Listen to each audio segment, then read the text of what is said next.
இன்னைக்கு காலையில் நேற்று நைட்டும் சரி இன்னைக்கு காலையிலையும் சரி முதலமைச்சர் வந்து மாண்பு முதலமைச்சர் இன்னைக்கு ஒரு சின்ன வாய்க்கா பிரச்சனை கூட ஃபோனு அடித்து அதை உடனே சரி செஞ்சாச்சான்னு கேட்கக்கூடிய ஒரு முதலமைச்சராக தான் இருக்கிறார்.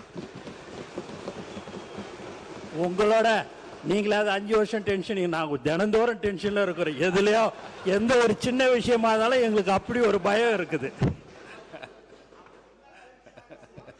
மாண்புமிகு அமைச்சர் பிஸியாக தான் இருக்கார். அவர் பிஸியாக இருக்கார். ஏன்னா எல்லா கட்சியும் தூண்டார அவர் பார்த்து புதுசாக வந்த இயக்கம். நாங்கள் வந்து 96 நாங்களாம் மந்திரியாகும் போது எங்களை அதே போல் தான் இளைஞர்களும் வந்து எங்களை வந்து கேட்பார்கள்.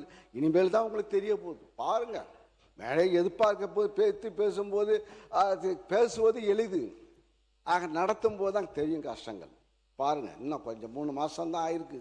இப்போ பாருங்கள், விவசாயிகள் போராட்டம் இல்லாமலே 5 ஆண்டு காலம் வாழ்ந்தார்கள்.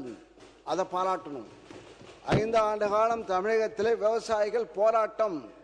நான் முதலாக தஞ்சையில் போய் விவசாய கருத்து கேட்பு கூட்டத்தை நடத்தும் போது எப்படி வெடித்தது, அதை தாங்கி ஒன்னொன்னாக இன்னும் சொல்ல போனால் இங்கே இருக்கின்ற அமைச்சர் பெருமக்கள், நேரு பெரிய விவசாயி, மாடெல்லாம் வளர்க்குறாரு, மாடு கிட்டத்தட்ட 1000 மாடு வளர்க்குறாரு, விவசாயம் 1000 ஏக்கர், வாழை தென்னை மரம் எல்லாம் நெல். அதே போல் வேலு அவர்கள் டிராக்டர் ஓட்டுவார், புதிய அண்டை வெட்டுவார், வயலில் அண்டை வெட்டுவார். நீங்க செங்கோட்டையனும் மாண்பு பேரவைத் தலைவர் அவர்களே, மாண்பு உறுப்பினர் அவர்களை சிக்கலுக்கு விட்டு விடக்கூடாது. ஏனென்றால் சீலிங் இருக்கிறது, அதில் மாட்டி விடுவாங்க.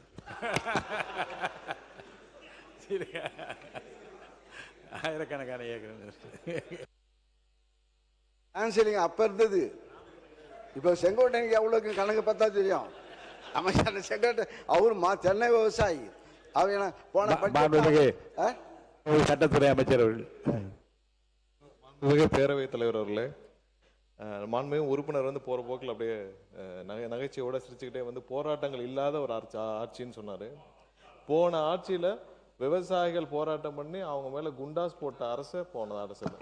எத்தனை பேர் குண்டாஸ் போட்டு அவங்க எவ்வளவு கஷ்டப்பட்டாங்கன்னு தெரியும். விவசாயிகள் போராட்டம் கடுமையாக அடக்கப்பட்டது, எல்லா இடத்துலையும் அடக்கப்பட்டது. அவ்வளோ வழக்குகள் இன்னும் நிலுவையில் இருக்குது. அவ்வளோ பேரும் நிலுவையில் உள்ள வழக்குகளை வாபஸ் பெற சொல்லி போன வாரம் தான் விவசாயிகள் சார்பாக பெரிய கோரிக்கையும் வைக்கப்பட்டது. ஸோ அதை வந்து இங்கே குறிப்பிட விரும்புகிறேன். நன்றி. உறுப்பினர் நீங்கள் பேசலாம். மாண்புமிகு பேரவைத் தலைவர்களே, அவர் எந்த போராட்டம்னு தெரியாமல் பேசுகிறார்.